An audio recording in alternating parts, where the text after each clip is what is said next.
Sa sulok ng kanyang mata, sa salamin ng antigong aparador, nakita ni Andrew ang lahat. Nakita niya ang pagbabago, ang paglaho ng matamis na ngiti sa mga labi ni Amaranta, na para bang isang maskarang hinubad sa isang iglap. Napalitan ito ng isang malamig at matalim na tingin, isang bagay na hindi pa niya kailanman nakita sa mukha ng babaeng pakakasalan niya. Ilang segundo pa lang ang nakalipas, ang puso ni Andrew ay puno ng pagmamalaki. Ang lahat sa buhay niya ay nasa tamang lugar. Ang Salcedo Group, ang kumpanyang minana niya sa kanyang ama, ay kasasara lang ng pinakamalaking deal sa kasaysayan nito. Siya si Andrew Salcedo, ang CEO, ang hari ng kanyang imperyo. At si Amaranta Fuentes, ang kanyang mapapangasawa, ay ang perpektong reyna. Maganda, matalino, at tinitingala ng lahat ang paraan ng pagdala niya sa sarili, ang kanyang husay sa pakikipag-usap sa mga pinakamayayamang tao sa bansa. Lahat ng iyon ay nagpapatibay sa nararamdaman ni Andrew na siya na ang pinakamaswerteng lalaki sa buong mundo. Pag-uwi niya kanina sa kanilang mansyon, ang Casa Esmeralda, nadatnan niya ang isang eksenang tila kinuha sa isang perpektong painting. Ang kanyang may sakit na ina, si Purisima, ay nakaupo sa wheelchair nito at si Amaranta ay buong pasensyang sinusubuan ito ng lugaw. Dahan-dahan lang po, Mama, malambing na sabi ni Amaranta, kasabay ng pagpunas sa gilid ng labi ng matanda. Para lumakas po kayo. Napangiti si Andrew. Ito ang gusto niya, isang pamilya, isang tahanan, isang buhay na perpekto. I'm home, anunsyo niya, at ang dalawang babae ay sabay na lumingon sa kanya. Agad na bumalik ang matamis na ngiti ni Amaranta. Welcome home, mahal.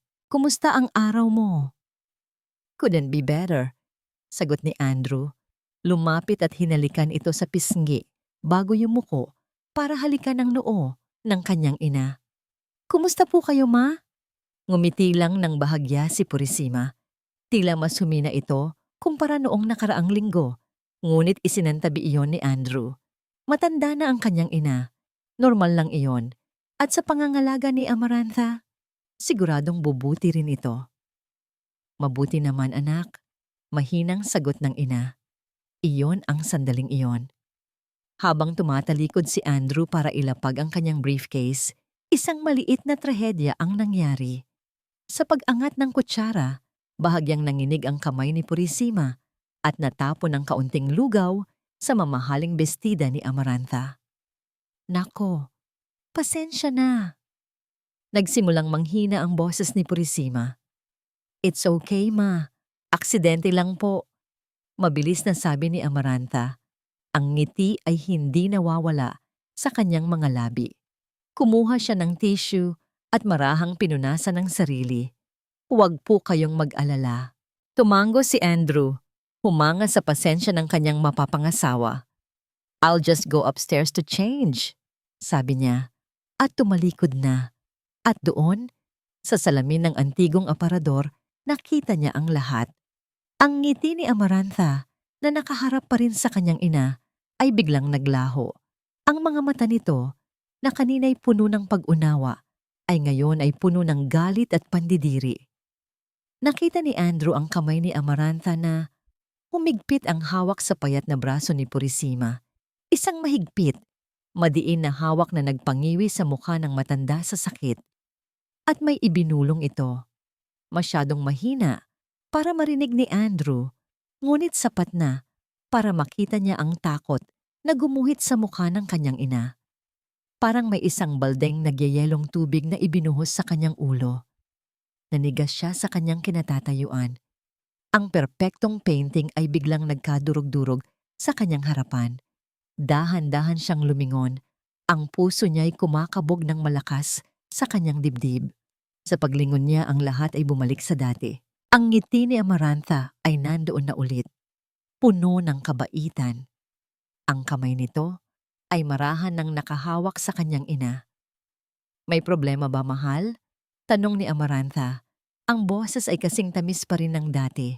Naguguluhan si Andrew. Naghahalucinate ba siya? Imposible. Kitang-kita ng dalawang mata niya. Wala. Pilit niyang sinabi. Lumapit siya sa kanyang ina. Ma-okay lang po kayo? Hindi makatingin ng diretso sa kanya si Purisima. Nakayuko lang ito. Okay lang anak. Tumingin si Andrew kay Amarantha. Naghahanap ng paliwanag. Medyo nanghina lang po ulit si Mama. Paliwanag ni Amarantha. Ang mukha ay puno ng pag-aalala. Nang mahawakan ko po ang braso niya kanina para tulungang umupo ng maayos, tila naramdaman niyang masakit. Marupok na po talaga ang kanyang mga buto. Ang paliwanag ay lohikal, katanggap-tanggap. Iyon ang gustong paniwalaan ng isip ni Andrew. Pero ang nakita niya, ang lamig sa mga matang iyon. Ganoon ba? Sabi na lang ni Andrew. Sige, magbibihis lang ako. Umakyat siya sa hagdanan. Ang bawat hakbang ay parang ang bigat. Pagpasok niya sa kanilang silid, napasandal siya sa pinto at napapikit. Ang imahe sa salamin ay paulit-ulit na naglalaro sa kanyang isipan. Ang mukha ni Amarantha na puno ng galit. Ang mukha ng kanyang ina na puno ng takot. Mali ba ang nakita niya? O may isang madilim na katotohanan sa likod ng perpektong ngiti ng babaeng kanyang pinakamamahal? Ang tanong na yon ay umalingaw-ngaw sa katahimikan ng gabi. Isang tanong na babago sa lahat. Kinabukasan, ibang Andrew Salcedo ang gumising. Ang kumpiyansa ay napalitan ng pag-aalinlangan. Ang pagmamalaki ay nahaluan ng kaba. Ngayon, bawat kilos ni Amarantha, bawat salitang bibitawan nito ay may bigat. Bawat ngiti ay tila isang tanong na kailangan niyang sagutin. Sa almusal, pinanood niya kung paano asikasuhin ni Amarantha ang kanyang ina. Ang lahat ay perpekto pa rin sa paningin ng iba. Naghahanda ito ng gamot. Inaayos ang kumot ni Purisima. Ngunit para kay Andrew, mayroon ng mali. Napansin niya kung paano bahagyang nanginginig ang kamay ng kanyang ina tuwing ilalapit ni Amarantha ang kutsara. Napansin niya kung paano ito umiiwas ng tingin. Mga detalyeng dati hindi niya papansinin, ngayoy malinaw na parang nakasulat sa pader. Pagkatapos ng almusal, sinubukan niyang kausapin ang ina ng masinsinan. Ma, sigurado po ba kayong okay lang kayo? Tanong niya habang tinutulak ang wheelchair nito papunta sa hardin. Kung meron pong masakit sa inyo o kung meron pong... Hindi niya matapos ang sasabihin. Paano niya itatanong? Ayos lang ako anak. Mabilis na sagot ni Purisima. Ang mga mata ay nakatuon sa mga rosas. Mabait si Amarantha. Maalaga siya. Mayroong pilit sa boses ng ina. Isang pagmamadaling tapusin ang usapan. Bago pa man makapagsalita muli si Andrew, lumabas si Amarantha mula sa bahay. May dalang isang baso ng juice. Mama, juice po para sa inyo, sabi nito. Ang nangiti ay kasing liwanag ng araw. Mahal, may meeting ka pa sa company, di ba? Baka malate ka. Parang isang pader na biglang humarang sa pagitan ni Andrew at ng kanyang ina. Tumingin si Amarantha sa kanya, isang tinging nagtatanong. Isang tinging tila nagsasabing, may problema ba tayo? Wala nang nagawa si Andrew kundi tumango. Oo nga pala. Sige po ma, babalik ako kaagad. Habang paalis, naalala niya ang sinabi ng doktor ng pamilya na bumisita noong isang araw. Mr. Salcedo, ang paghina ng katawan ng iyong ina ay mas mabilis kaysa sa inaasahan namin. Kahit na ang pangangalaga sa kanya dito ay first class. Ang mga salitang yon na dati binaliwala niya ay ngayon ay may bagong kahulugan. Kinagabihan, habang nag-uusap sila sa sala, biglang binuksan ni Amarantha ang isang bagong paksa. Mahal, naisip ko lang, masiglang sabi nito, bakit hindi tayo mag-host ng isang grand engagement party dito mismo sa Casa Esmeralda para maipakita natin sa buong mundo kung gaano tayo kasaya. Ang ideya ay nagdulot ng lamig sa sikmura ni Andrew. Isang pagdiriwang ng isang bagay na hindi na siya sigurado kung totoo. Hindi ba masyadong biglaan? Sagot niya, sinisikap na itago ang kanyang pag-aatubili. Marami pa tayong inaasikaso. Kaya nga, ito ang perfect na distraction, giit ni Amarantha. Ako na ang bahala sa lahat. You don't have to worry about a thing. Ngumiti lang si Andrew ng pilit. Ang buong sitwasyon ay parang isang bangungot. Kailangan niya ng katibayan. Kailangan niya ng isang bagay na totoo. Maya-maya, nagpaalam si Amarantha na may tatawagan lang sa labas. Nagtungo ito sa may veranda. Isinara ang sliding glass door sa likuran nito. Nagkunwari si Andrew na may binabasa sa kanyang cellphone, ngunit ang kanyang mga tainga ay nakatutok sa labas. Hindi niya marinig nang malinaw ang usapan. Tumayo siya, nagpanggap na kukuha ng tubig sa kusina. Sa kanyang pagdaan, bahagyang nakabukas ang pinto ng beranda. Sapat lang para marinig niya ang isang pamilyar na boses na ngayon ay may kakaibang tono. Hindi ito ang malambing na boses ni Amarantha. Ito ay malamig, walang pasensya, puno ng inis. Basta gawin mo na lang ang sinabi ko. Huwag ka ng maraming tanong. May katahimikan. Tila nakikinig ito sa kausap sa kabilang linya. Pagkatapos, narinig ni Andrew ang mga salitang nagpatindig ng kanyang balahibo. Malapit na. Konting tiis na lang. Isang buntong hininga. Oo. Pagkatapos ng kasal, atin na ang lahat, kaya huwag kang papalpak. Pagkatapos ay ibinaba na nito ang tawag. Napatago si Andrew sa gilid ng pader. Ang puso niya ay dumadagundong. Ano ang ibig sabihin noon? Anong konting tiis na lang? At anong atin na ang lahat? Ilang sandali pa, pumasok si Amarantha na muling nakangiti. Tila walang anumang nangyari. Sorry mahal, tumawag lang ang event planner para sa party. Isang kasinungalingan. Alam ni Andrew na kasinungalingan yon. Ang tono ng boses na narinig niya ay hindi para sa isang event planner. Nginitian niya ito pabalik. Isang ngiting kasing peke ng nararamdaman niya. Okay, no problem. Ngunit sa kanyang isip, isang desisyon ang nabuo. Tapos na ang paghihintay. Tapos na ang pagdududa. Kailangan niyang malaman ang totoo, ano man ang kahinatnan nito. Kinagabihan, habang mahimbing na natutulog si Amarantha sa tabi niya, dahan-dahang kinuha ni Andrew ang kanyang cellphone.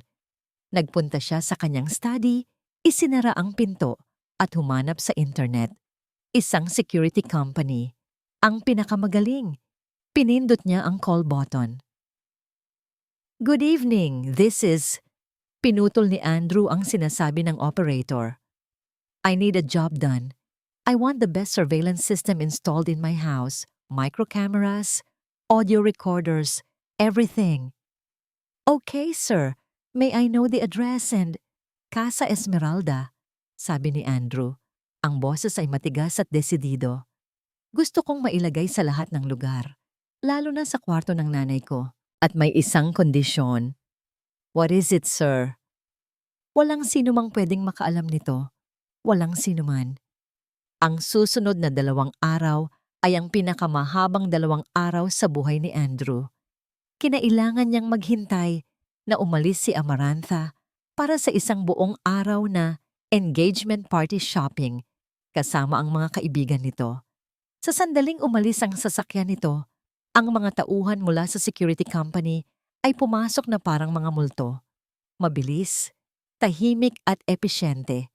Nanonood si Andrew mula sa bintana ng kanyang study. Ang puso niya ay parang nakikipagkarera. Bawat anino sa pasilyo, bawat tunog ng drill na mahina ay nagpapakaba sa kanya. Pakiramdam niya ay nilalapastangan niya ang sarili niyang tahanan, ang sarili niyang relasyon. Ngunit alam niya sa kanyang puso na wala na siyang ibang pagpipilian. Sa loob lang ng ilang oras, tapos na ang lahat. Ang mga technician ay naglaho na parang bula. Ang Casa Esmeralda ay bumalik sa dati nitong katahimikan, ngunit ngayon, ang mga pader ay may mga matang hindi nakikita. Ang mga halaman ay may mga taingang nakikinig. It's done, sir, sabi ng pinuno ng team sa kanya bago umalis. The app is on your cellphone. One tap and you will see everything. Isang pindot lang, isang pindot na maaring sumira sa lahat ng pinaniniwalaan niya. Kinahapunan, umuwi si Amarantha, masaya at pagod. Bit-bit ang maraming paper bags mula sa mga mamahaling butik. Ipinakita nito kay Andrew ang mga pinamili. Ikinuwento ang mga plano para sa party.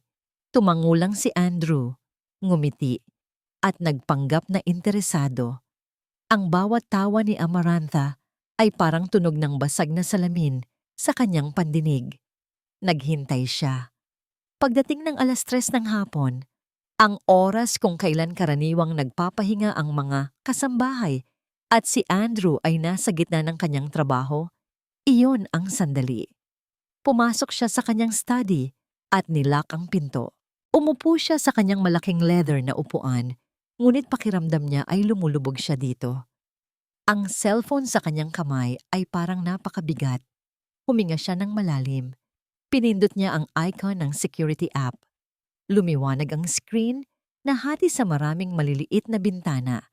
Bawat isa ay nagpapakita ng iba't ibang anggulo ng mansyon. Ang sala, ang kusina, ang hardin. Ang lahat ay tahimik at nandoon. Ang kwarto ng kanyang ina. Pinalaki niya ang view. Nakaupo si Purisima sa kanyang wheelchair sa tabi ng bintana. Maya-maya, bumukas ang pinto at pumasok si Amarantha. May dalang isang baso ng tubig. "Mama, oras na po para sa gamot ninyo," malambing na sabi ni Amarantha. Ang boses na yon, ang boses na nagbibigay sa kanya ng kapayapaan noon, ngayon nagbibigay sa kanya ng kilabot. Inabot ni Amarantha ang gamot at ang baso ng tubig. Uminom si Purisima. Ang lahat ay normal. Nagsimulang isipin ni Andrew na, marahil, nagkamali lang talaga siya. Marahil ay paranoid lang siya, ngunit hindi siya umalis sa panunood. Pagkatapos uminom ng gamot, kinuha ni Amarantha ang baso. Tumingin ito sa may pintuan, sinisigurong walang sinuman sa labas. At pagkatapos, sa isang kilos na nagpanlamig sa buong katawan ni Andrew, kumuha ito ng isang maliit na salt shaker mula sa bulsa ng kanyang bestida. Mabilis nitong ibinuhos ang napakaraming asin sa natitirang tubig sa baso. Hinalo ito gamit ang daliri. Ang nangiti sa mukha nito ay nawala. Napalitan ito ng isang mapanuyang tingin. "Inom," utos nito sa mahinang boses, ngunit puno ng bagsik. Umiling si Purisima. Ang mga matay nagsusumamo. Sabi ko, "Inom," muling sabi ni Amarantha. Idiniin ang baso sa mga labi ng matanda. "Para mas mabilis kang mauhaw. Para mas mabilis kang manghina. Ang arte-arte mo. Akala mo ba gusto kong alagaan ang isang matandang pabigat na katulad mo?" Napahawak ng mahigpit si Andrew sa kanyang desk. Ang mga buko ng kanyang daliri ay namumuti. Ang hangin ay tila naubos sa kanyang baga. Pinilit inumin ni Purisima ang maalat na tubig. Umuubo at nasusuka.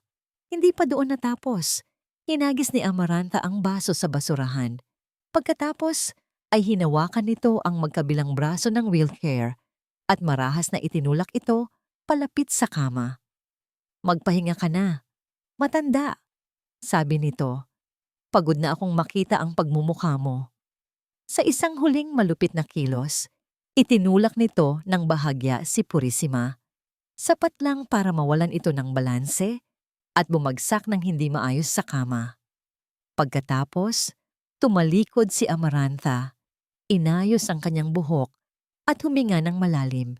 Pagbukas niyang muli ng pinto para lumabas, ang matamis na ngiti ay bumalik na sa kanyang mukha, na para bang isa siyang anghel na kalalabas lang mula sa isang gawaing kabanalan. Sa screen, naiwan si Purisima. Nakahiga sa kama, nanginginig. At pagkatapos, dahan-dahan, isang butil ng luha ang pumatak mula sa kanyang mga mata. Sinundan ng isa pa, umiiyak siya nang walang tunog. Isang pag-iyak na puno ng sakit. kahihiyan at kawalan ng pag-asa. Hindi na nakayanan ni Andrew. Isang ungol ng galit at sakit ang kumawala mula sa kanyang lalamunan. Sa isang iglap, ang lahat ng lakas na pinipigilan niya ay sumabog. Itinayo niya ang kanyang kamay at buong puwersang ibinagsak sa monitor ng kanyang computer. Isang malakas na kalabog. Ang screen ay nabasag at nagdilim. Napatayo si Andrew, humihingal. Ang mga kamay ay nanginginig. Ang dugo ay tumutulo mula sa kanyang mga daliri. Ngunit hindi niya ito nararamdaman. Ang tanging nararamdaman niya ay ang nag-aapoy na galit at ang sakit na parang bumibiyak sa kanyang dibdib. Ang imahe ng kanyang inang umiiyak ng mag-isa ay nakatatak sa kanyang isipan. Ang babaeng natutulog sa tabi niya gabi-gabi ay isang halimaw. Hindi niya namalayan ang sariling mga hakbang. Ang tanging alam niya ay kailangan niyang puntahan ang kanyang ina. Kailangan niyang tiyakin na ayos lang ito. Kailangan niyang. Ngunit sa paghawak niya sa doorknob, natigilan siya. Anong sasabihin niya? Anong gagawin niya? Kung susugurin niya ngayon si Amaranta, itatanggi nito ang lahat. Sasabihin nitong nababaliw lang siya. Walang ibang nakakita. Walang ebidensya maliban sa recording na tanging siya lang ang nakakaalam. Hindi. Masyadong maaga. Masyadong simple ang galit lang. Ang babaeng ito ay hindi lang malupit. Siya ay tuso. Pinlano niya ang bawat kilos. Kailangan niyang malaman kung bakit. Ang puot sa kanyang dibdib ay dahan-dahang napalitan ng isang bagay na mas malamig, mas matigas. Yelo. Hindi sapat na paalisin lang si Amaranta. Hindi sapat na saktan lang siya. Kailangan niyang malaman ang buong katotohanan. At kailangan niyang pagbayaran nito ang lahat. Sa paraang hindi nito malilimutan kailanman. Dahan-dahan niyang binitawan ang doorknob. Tumingin siya sa kanyang duguan at nanginginig na kamay. Kailangan niyang maging kalmado. Kailangan niyang magpatuloy sa pag-arte. Huminga siya ng malalim. Pinilit na kontrolin ang apoy sa loob niya. Kinuha niya ang first aid kit sa kanyang drawer at ginamot ang kanyang sugat. Ang bawat hapdi ay isang paalala ng kalupitang nasaksihan niya. Paglabas niya ng study, nakasalubong niya si Amaranta sa pasilyo. Mahal, anong nangyari sa kamay mo? Tanong nito. Ang muka ay puno ng tunay na pag-aalala. Itinaas ni Andrew ang kanyang kamay na may benda. Pinilit niyang ngumiti. Wala to. Naipit lang sa drawer. Masyado na yata akong stressed sa trabaho. Lumapit ito at marahang hinawakan ng kanyang kamay. Mag-ingat ka naman. Nag-aalala ako sa'yo. Tinitigan ni Andrew ang mga mata nito.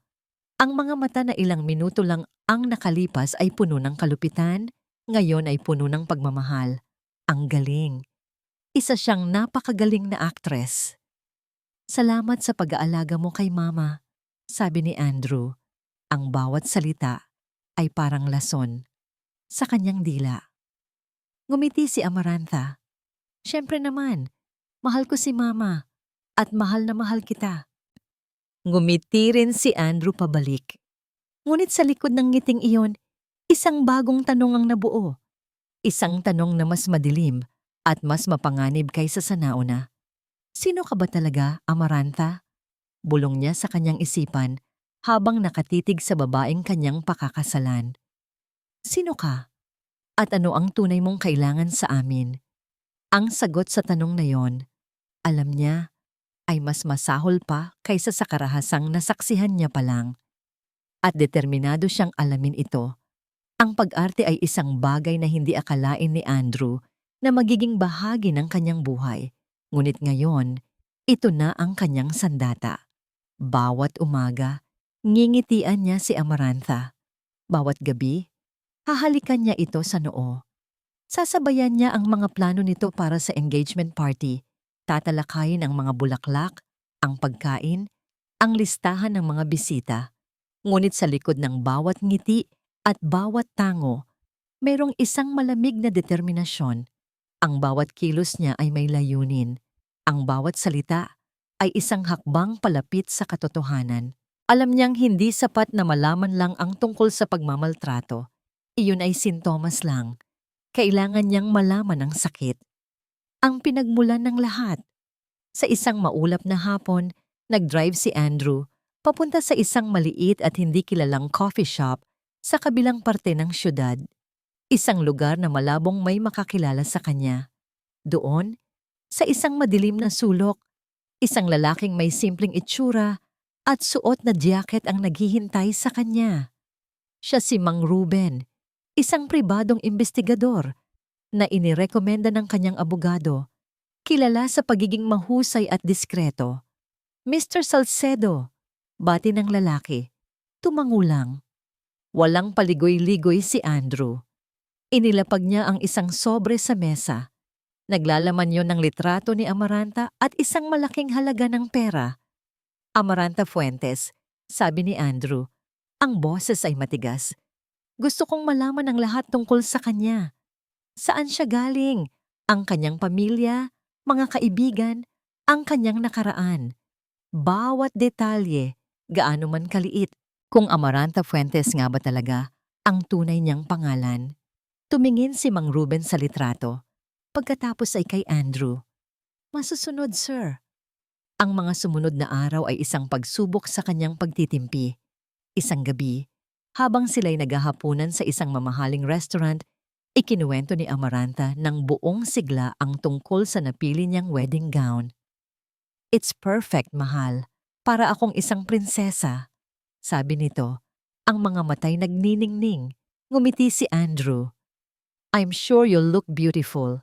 Ngunit habang nagsasalita si Amaranta tungkol sa puting tela at mga perlas, ang tanging nakikita sa isip ni Andrew ay ang video na pinanood niya kagabi lamang.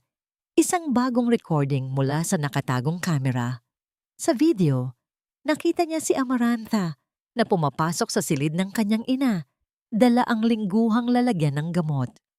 Maingat niyang binuksan ito. Kinuha niya ang mga importanteng tableta para sa puso at presyo ng dugo at pinalitan niya ito ng mga puting tableta na kamukhang kamukha nito.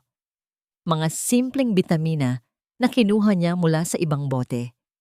Ginawa niya ito nang may ngiti sa kanyang mga labi. Isang ngiting demonyo. Mahal, are you okay? Narinig niyang tanong ni Amaranta na pumukaw sa kanya mula sa masamang alaala. You seem distracted. Sorry, sagot ni Andrew. Marami lang iniisip sa company. Inabot niya ang kamay nito sa ibabaw ng mesa. Ang balat nito, na dati nagbibigay sa kanya ng init, ngayoy parang balat ng ahas. I'm okay. Just happy to be here with you. Isang linggo ang lumipas. Isang linggo ng pagkukunwari. Isang gabi, habang papalapit na ang petsa ng engagement party, nagring ang cellphone ni Andrew. Isang numerong hindi nakarehistro.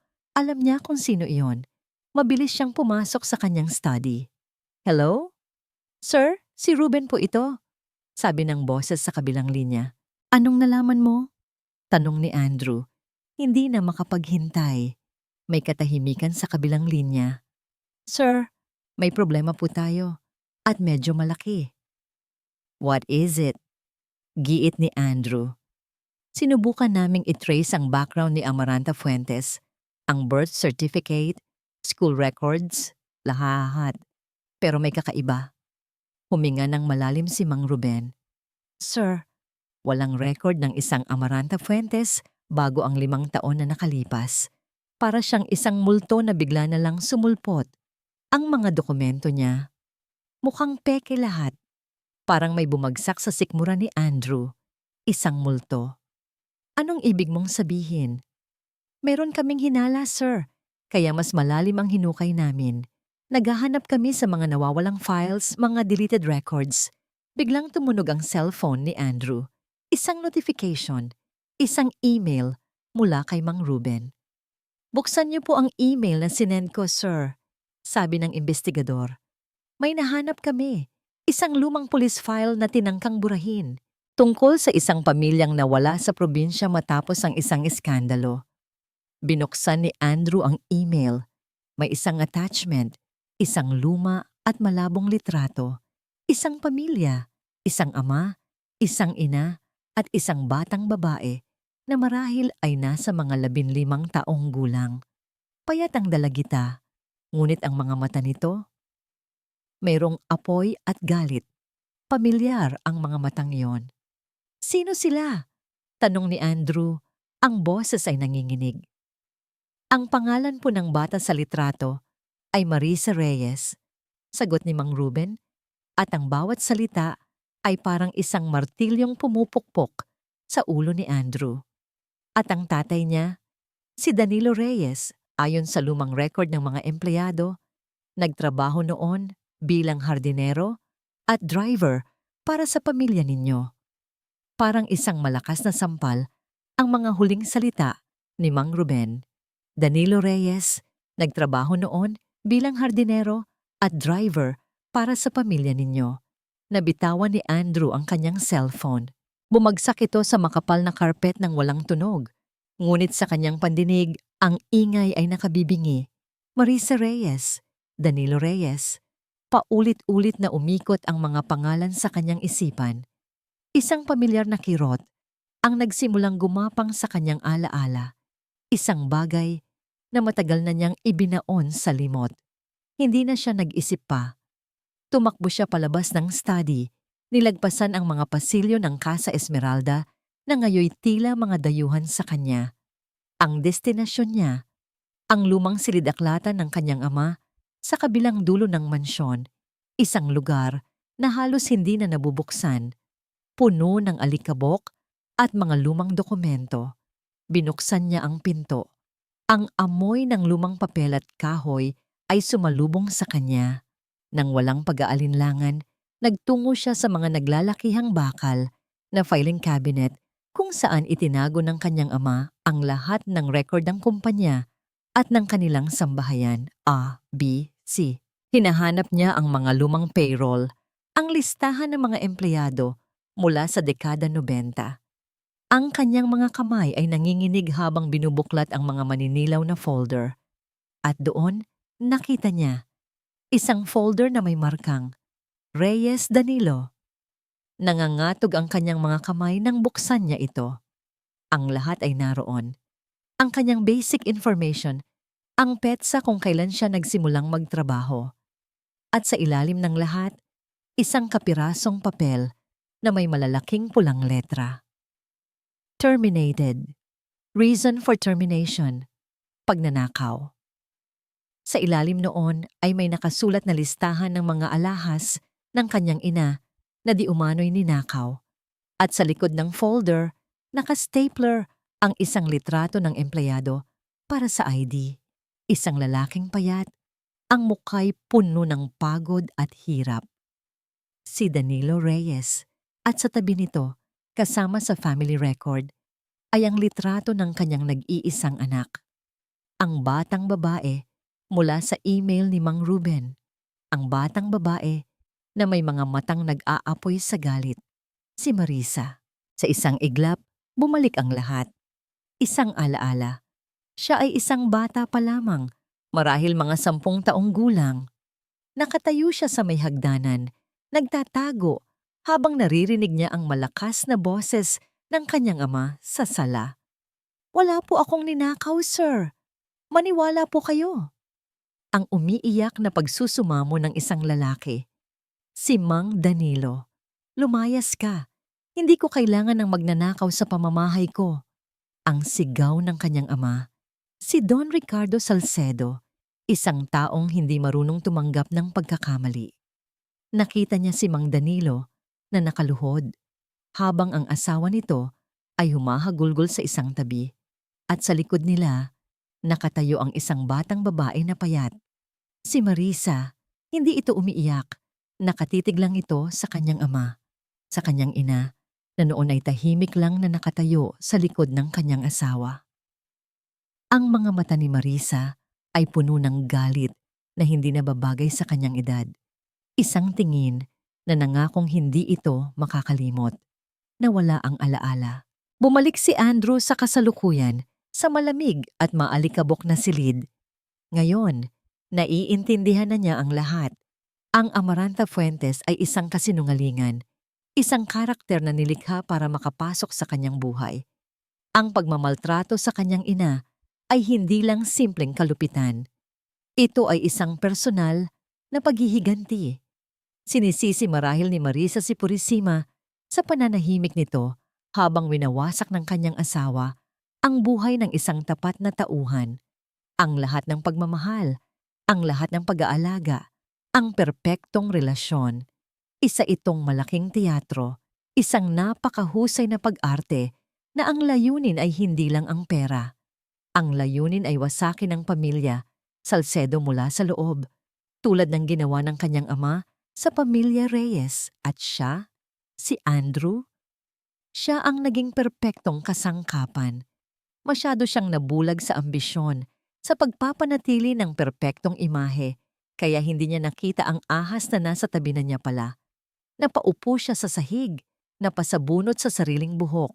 Ang galit na naramdaman niya noong mga nakaraang araw ay walang-wala kumpara sa nararamdaman niya ngayon. Isang malalim na pagtataksil, isang pakiramdam na ginamit siya, na ginawa siyang tanga.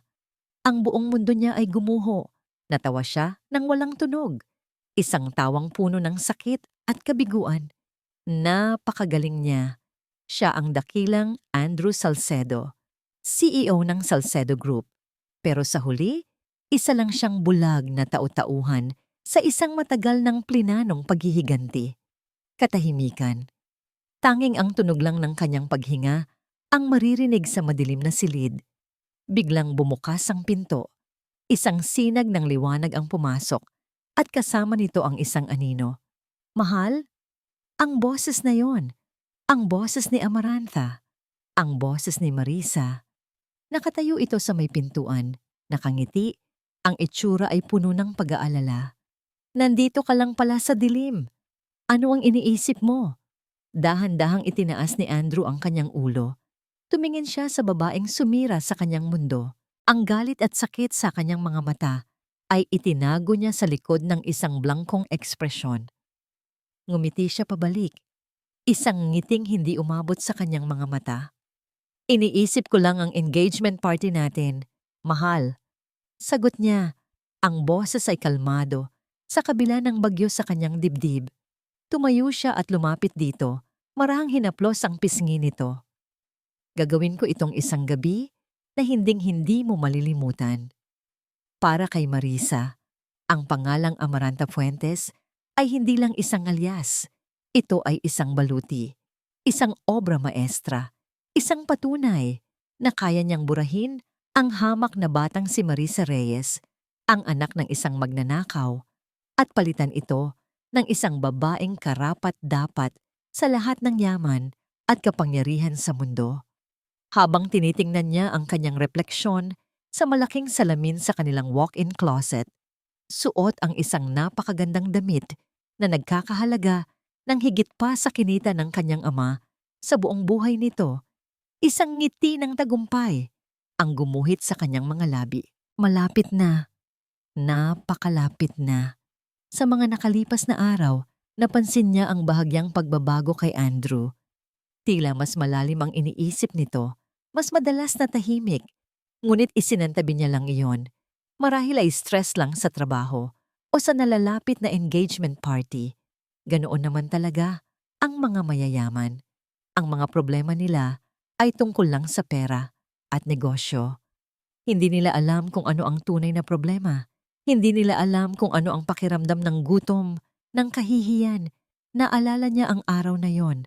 Ang araw na pinalaya sila mula sa Casa Esmeralda na parang mga basang sisiw. Ang pagmamakaawa ng kanyang ama, ang paghagulgol ng kanyang ina, at ang katahimikan ni Doña Purisima. Ang babaeng yon na palaging binibigyan siya ng kendi noong bata pa siya ay wala man lang ginawa. Tumayo lang ito sa likod ng asawa nitong si Don Ricardo, isang reyna na walang pakialam sa sinapit ng kanyang mga alipin. Sa araw na yon, isang bagay ang namatay sa loob ni Marisa at isang bagay ang isinilang. Puot. Ginugol niya ang mga sumunod na taon sa pagpaplano. Nagtrabaho siya ng doble, nag-aral ng husto, Itinayo niya ang kanyang bagong pagkatao mula sa simula. Pinalitan niya ang kanyang pananalita, ang kanyang pananamit, ang kanyang paglalakad. Binura niya ang bawat bakas ng kahirapan.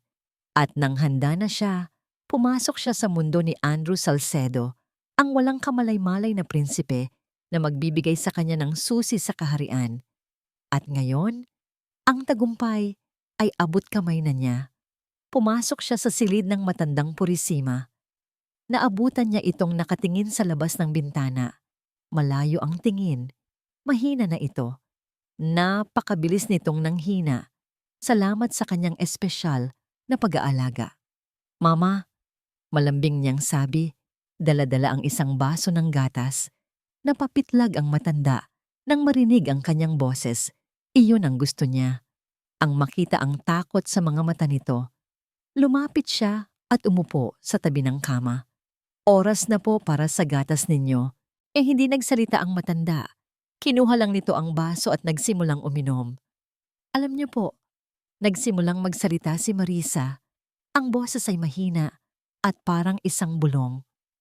Naaalala ko pa po noon, ang hardin dito sa Casa Esmeralda.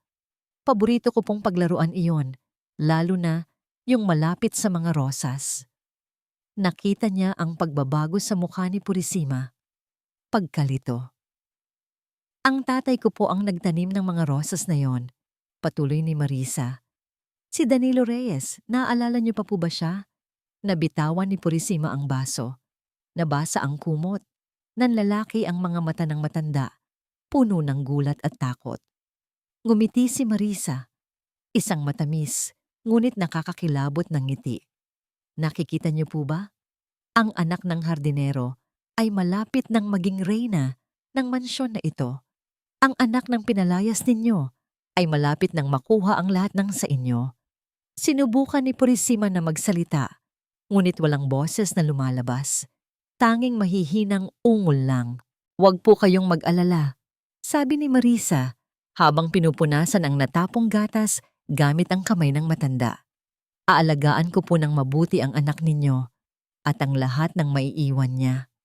Tumayo siya, ang pakiramdam ay puno ng kapangyarihan. Ngunit habang papalabas siya ng silid, biglang tumunog ang kanyang cellphone. Isang numero mula sa probinsya. Ang kanyang pinsan. Kinabahan siya. Hello?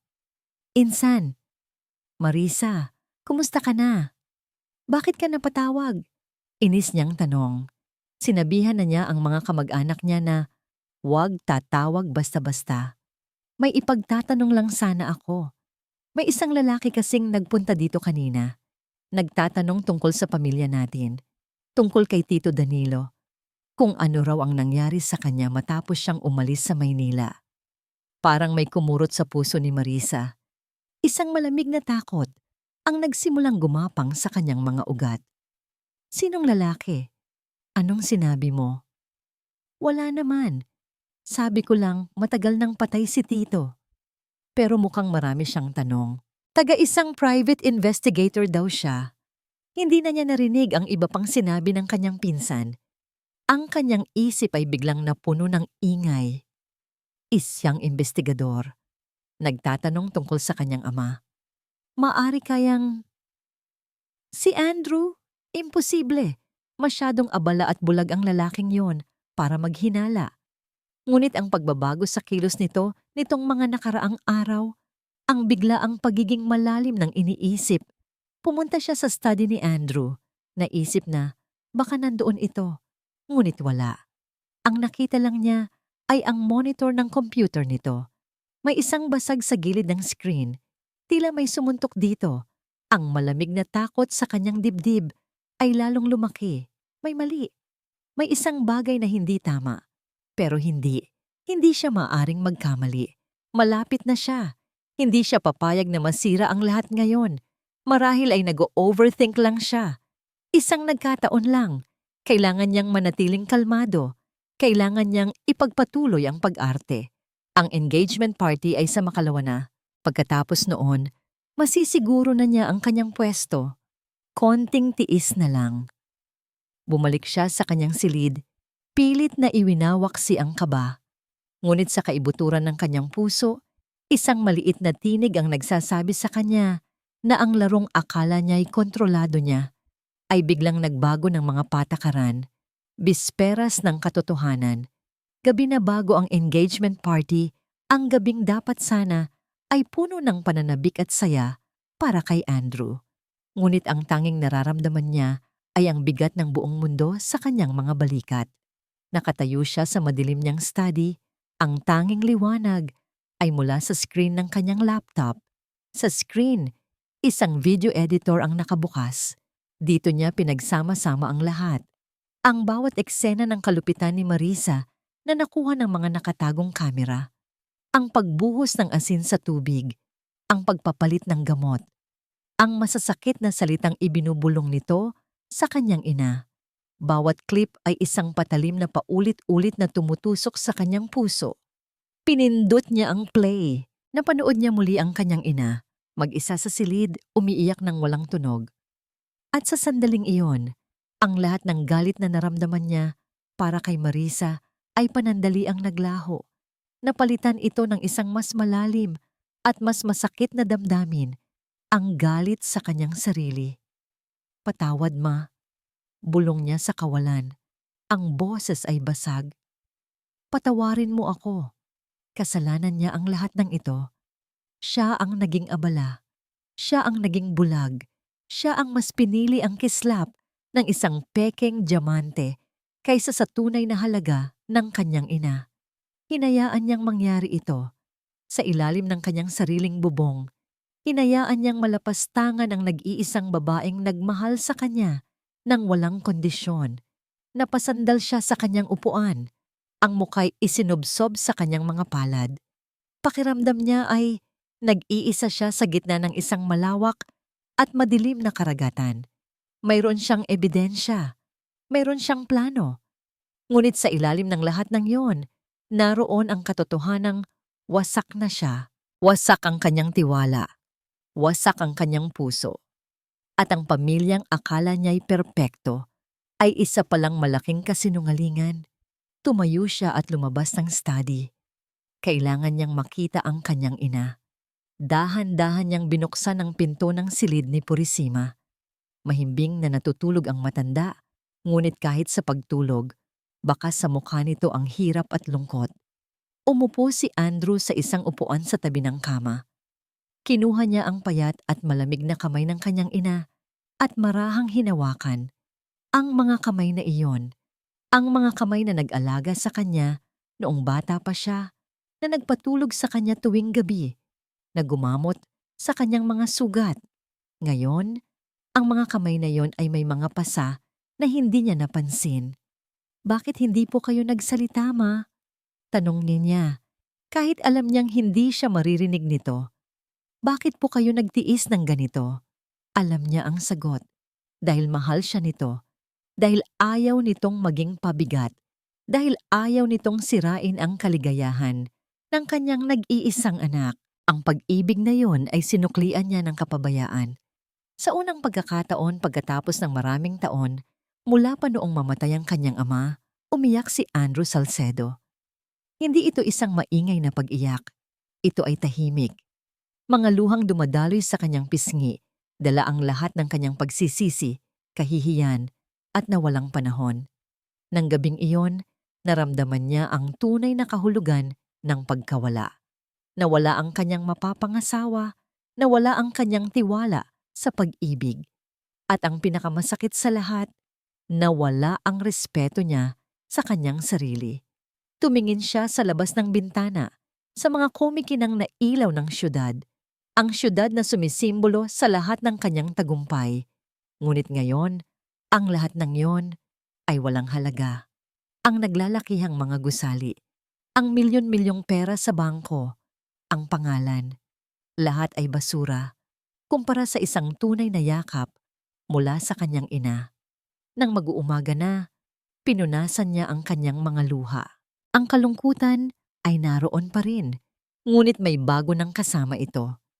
Isang matibay na desisyon, bukas ng gabi, sa harap ng lahat ng taong nagtatangi sa kanila, sa gitna ng karangyaan at pagkukunwari, Ilalabas niya ang katotohanan, hindi para sa paghihiganti, kundi para sa hustisya, para sa dignidad ng kanyang ina, at para sa simula ng kanyang mahabang paglalakbay para patawarin ang kanyang sarili. Kinuha niya ang kanyang cellphone. Isang mensahe ang naghihintay sa kanya mula sa head of security ng event. "Everything is ready, sir. The large screen is connected as per your instructions." Nagtipa siya ng sagot. Ang mga daliri ay hindi na nanginginig. "Proceed with the plan." Ang gabi ng engagement party ay perpekto. Masyadong perpekto. Ang hardin ng Casa Esmeralda ay ginawang isang paraiso ng mga puting bulaklak at kumikinang na ilaw. Ang mga pinakamayayaman at pinakaimpluwensyal na tao sa bansa ay naroroon, nakasuot ng kanilang mga pinakamamahaling damit, umiinom ng champagne at tumatawa. Ang hangin ay puno ng tunog ng marahang musika mula sa isang string quartet at ng masasarap na usapan. Sa gitna ng lahat, para silang hari at reyna, si Andrew, gwapo at matikas sa kanyang itim na suit, at si Marisa, na ngayon ay si Amaranta, ay isang diyosa sa kanyang puting gown. Ang buhok ay perpektong nakaayos. Ang mga labi ay may pulang kolorete. Ang bawat ngiti niya ay nakakasilaw. Bawat kilos niya ay puno ng grasya. Para sa lahat ng naroroon, sila ang larawan ng perpektong pag-ibig at tagumpay. Nakatayo si Marisa sa tabi ni Andrew. Hawak-hawak ang braso nito. Ang puso niya ay halos sumabog sa galak. Ito na yon, ang gabi ng kanyang tagumpay. Ang lahat ng tao ay nakatingin sa kanya ng may paghanga. Ang anak ng hardinero ay isa ng ganap na reyna. Tumingin siya kay Andrew. "Are you happy, mahal?" Ngumiti si Andrew. Isang ngangiting hindi maintindihan ni Marisa. May lungkot at katatagan sa mga mata nito. "More than you'll ever know." Dumating ang oras para sa pinakahihintay na sandali, ang talumpati ng magkasintahan. Umakyat sila sa isang maliit na entablado na itinayo sa gitna ng hardin. Sa likod nila, isang malaking puting screen ang nakatayo na dapat sana'y magpapakita ng isang slideshow ng kanilang mga masasayang litrato. Kinuha ni Andrew ang mikropono. Tumahimik ang lahat, naghihintay. "Good evening, everyone." Nagsimula si Andrew. Ang boses ay kalmado at malinaw. "Thank you for coming to celebrate with us. Tonight is a very special night. A night of truth." Kumunot ang noo ni Marisa. Kakaibang salita ang napili nito. People say love is about trust, about honesty. Tonight, I want to tell you a story. A story about loyalty and betrayal. Nagsimulang bumilis ang tibok ng puso ni Marisa. Ang kaba na pilit niyang iwinaksi ay biglang bumalik. Tumingin siya sa paligid. Ang mga bisita ay nakikinig ng mabuti. "May isang pamilya," patuloy ni Andrew. "Isang pamilyang nagtiwala at may isang babaeng dumating sa buhay nila. Isang babaeng tila isang anghel. Isang babaeng nangako ng pagmamahal at pag-aalaga. Ngunit sa likod ng kanyang perpektong ngiti ay may itinatagong isang napakadilim na sikreto." Nagsimulang magbulungan ang mga tao. Tumingin si Marisa kay Andrew, ang mga matay nanlalaki. "Andrew, what are you doing? Stop it!" Ngunit hindi siya pinansin ni Andrew. Tumingin ito sa technician sa gilid ng entablado at tumango. Sa isang iglap, ang malaking screen sa likod nila ay umilaw. Ngunit hindi ito mga litrato nila. Ang unang eksena, si Marisa, sa silid ni Purisima, nagbubuhos ng asin sa isang baso ng tubig. Isang malakas na hininga ng gulat ang maririnig mula sa mga manonood. Nanigas si Marisa sa kanyang kinatatayuan. Ang dugo ay tila umalis sa kanyang mukha. Hindi totoo yan." Sumunod ang isa pang eksena. Si Marisa, pinapalitan ang mga gamot ni Purisima. Ang bulungan ay naging malakas na usapan. Ang mga tingin ng paghanga kanina ay napalitan ng tingin ng gulat at pandidiri. "Andrew, this is a joke, right?" Pilit na tawa ni Marisa, ngunit ang boses niya ay nanginginig. Stop this! Peke yan! Ang huling eksena, si Marisa, nakatayo sa tabi ng kama ni Purisima, bumubulong ng may galit dahil sa audio recorder, malinaw na malinaw ang bawat salita. Ang anak ng hardinero ay malapit ng maging reyna ng mansyon na ito. Ang anak ng pinalayas ninyo ay malapit ng makuha ang lahat ng sa inyo. Sa sandaling iyon, ang buong mundo ni Marisa ay gumuho. Ang maskara ni Amaranta ay nabasag sa harap ng daan-daang tao. Bumaling si Andrew sa kanya. Wala nang galit sa mga mata nito. Tanging isang malalim na awa at pagkadismaya. Ang pangalan niya ay hindi Amaranta Fuentes. Anunsyo ni Andrew sa mikropono. Ang boses ay umalingaw-ngaw sa buong hardin. Ang tunay niyang pangalan ay Marisa Reyes at ito ang kanyang paghihiganti. Hindi na nakayanan ni Marisa. Kasinungalingan. Sigaw niya. Ang boses ay puno ng desperasyon.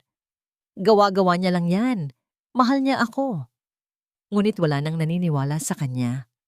Ang mga bisita ay nagsimulang mag-atrasan na para bang isa siyang ketongin. Ang kanyang perpektong gabi ay naging isang bangungot. At sa gitna ng kaguluhan, 2 unipormadong pulis ang dahan-dahang lumapit sa entablado. Marisa Reyes, sabi ng isang pulis, "You are under arrest for..." Hindi na niya narinig ang iba pa. Ang tanging nakikita niya ay ang mukha ni Andrew.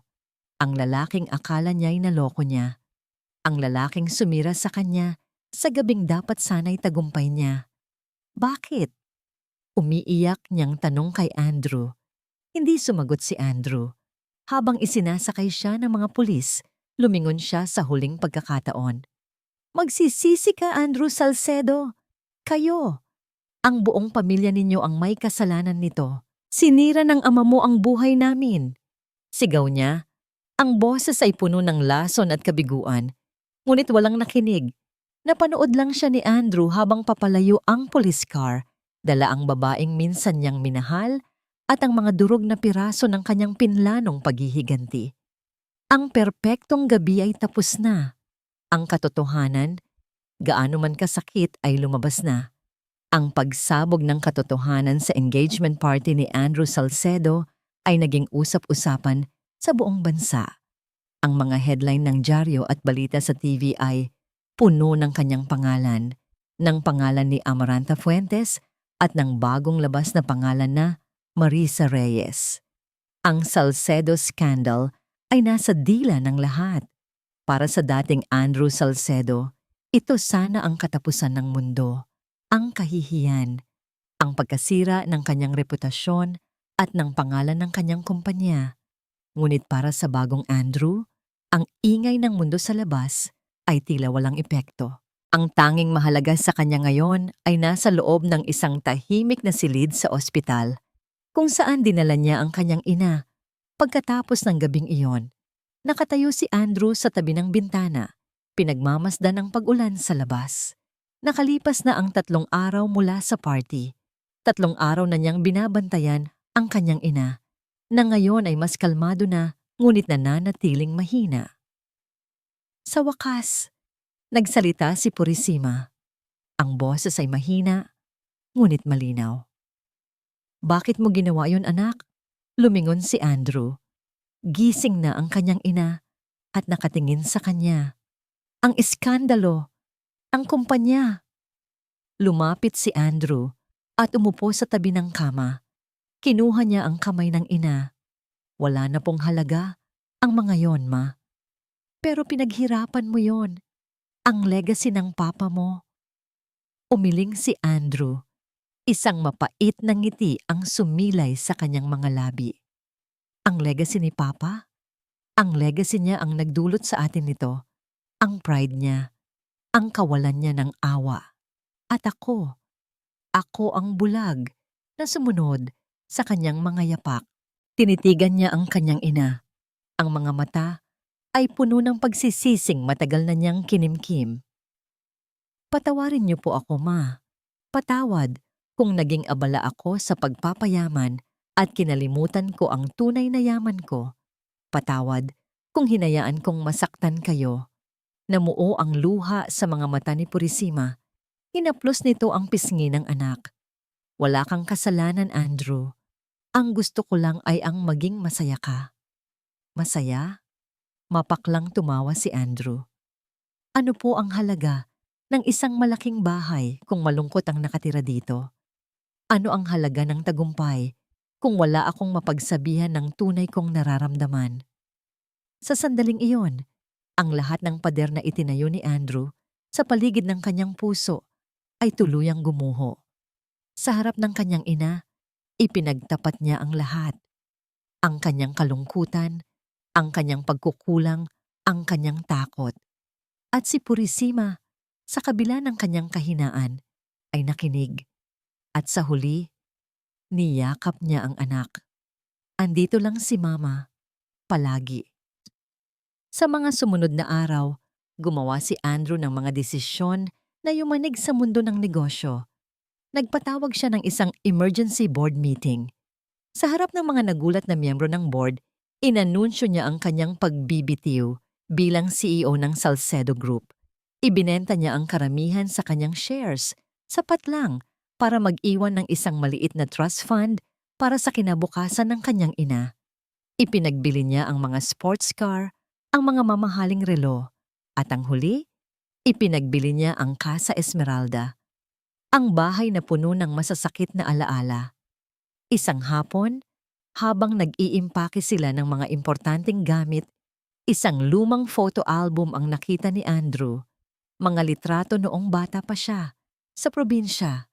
Mga litrato nila ng kanyang ina sa isang maliit, ngunit masayang bahay na napapaligiran ng mga puno at halaman.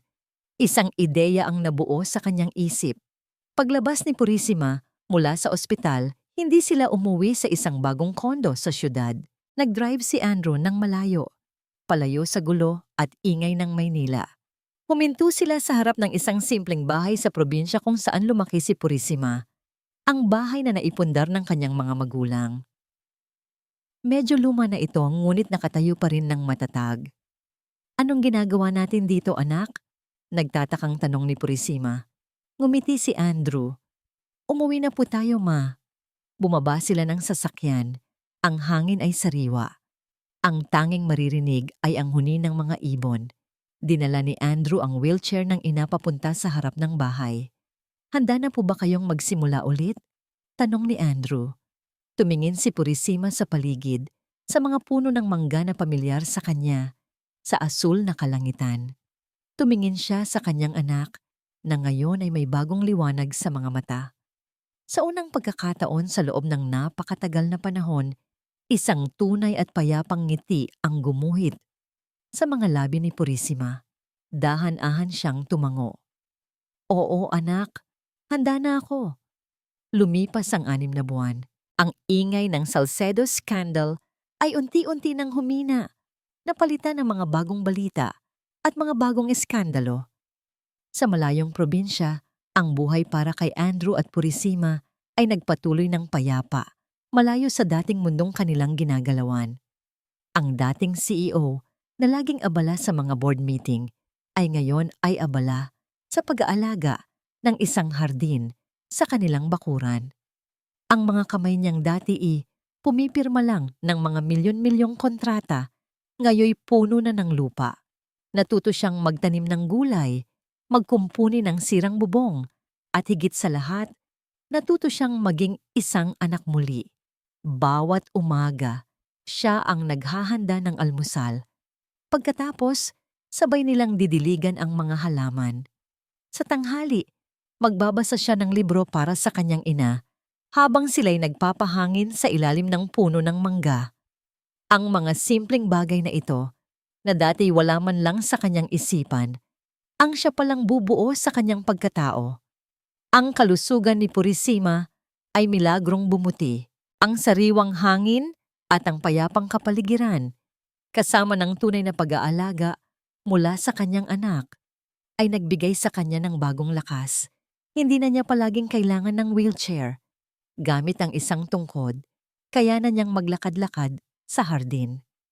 Isang hapon, Habang sila'y nagkakape sa kanilang maliit na beranda, isang sulat ang dumating mula sa abogado ni Andrew. "Galing po sa abogado niyo, anak," sabi ni Purisima. Kinuha ito ni Andrew at binuksan. Ito ay tungkol sa kaso ni Marisa Reyes. Nahatulan na ito ng korte. Mahabang taon ng pagkakakulong para sa mga kasong isinampal laban sa kanya. Tinitigan ni Andrew ang papel. Walang saya, walang galit. Tanging isang pakiramdam ng pagsasara ng isang kabanata. Tiniklop niya ang sulat at inilagay sa kanyang bulsa. Tapos na. Ang nakaraan ay nasa nakaraan na. Tungkol saan iyon? Tanong ng kanyang ina. Tapos na po ang kaso. Simpleng sagot ni Andrew. Nasa kulungan na po siya. Tumango si Purisima. May lungkot sa kanyang mga mata. Naawa ako sa kanya. Puno ng galit ang kanyang puso. Nagulat si Andrew. Sa kabila ng lahat ng ginawa ni Marisa, awa pa rin ang nararamdaman ng kanyang ina. "Ma, sinaktan niya po kayo." "Alam ko, anak," sagot ni Purisima. Ngunit ang galit ay isang lason. Nilason nito ang buhay niya. Nilason nito ang pamilya natin noon. Ayoko nang bumalik pa roon. Ang mahalaga ay ang ngayon. Ang mahalaga ay magkasama tayo. Ang mga salitang iyon ay tumagos sa puso ni Andrew. Iyon ang karunungang hindi niya natutunan sa Harvard o sa mga business meeting. Ang karunungang natutunan niya sa simpleng bahay na ito mula sa kanyang ina. Gamit ang perang natira mula sa kanyang yaman, nagtayo si Andrew ng isang maliit na foundation sa kanilang komunidad. Isang foundation na tumutulong sa mga matatandang walang nag-aalaga. Nagbibigay ng libreng gamot at pagkain. Hindi ito kasing laki ng Salcedo Group, ngunit para kay Andrew, ito ay mas may halaga. Dito, nakita niya ang direktang epekto ng kanyang tulong. Nakita niya ang mga ngiti. Naramdaman niya ang pasasalamat. Isang dapit hapon, habang papalubog ang araw at nagkukulay kahel ang kalangitan, magkatabi silang nakaupo ni Purisima sa hardin, pinapanood ang mga ibong umuuwi sa kanilang mga pugad. "Naaalala ko noong bata ka pa," sabi ni Purisima. "Palagi mong sinasabi na gusto mong magtayo ng pinakamataas na gusali sa buong mundo." Ngumiti si Andrew. "Mga pangarap ng isang bata, ama. Natupad mo naman," sabi ng ina. "Naging matagumpay ka, ngunit mas masaya akong makita ka ngayon." Tumingin si Andrew sa kanyang ina na ngayon ay may kulay na ang mga pisngi at may ngiti sa mga labi. "Mas masaya rin po ako ngayon, ma." Huminga siya ng malalim, nilalasap ang sariwang hangin. "Salamat po," sabi niya. "Para saan?" "Salamat po sa pag-uwi ninyo sa akin." Ngumiti si Purisima at hinawakan ang kamay ng anak. Ang mga kamay na dati payat at may pasa, ngayoy malakas na muli. "Hindi, anak," sagot ng ina. "Ikaw ang umuwi sa akin. Ikaw ang umuwi sa tunay mong tahanan." Magkahawak ang kanilang mga kamay, sabay nilang pinanood ang paglubog ng araw. Sa katahimikan ng paligid, nahanap ni Andrew Salcedo ang yaman na matagal niyang hinahanap. Hindi ito nasa pera o kapangyarihan. Ito ay nasa simpleng pagmamahal, sa kapatawaran, at sa payapang tahanan na nasa puso ng kanyang pamilya.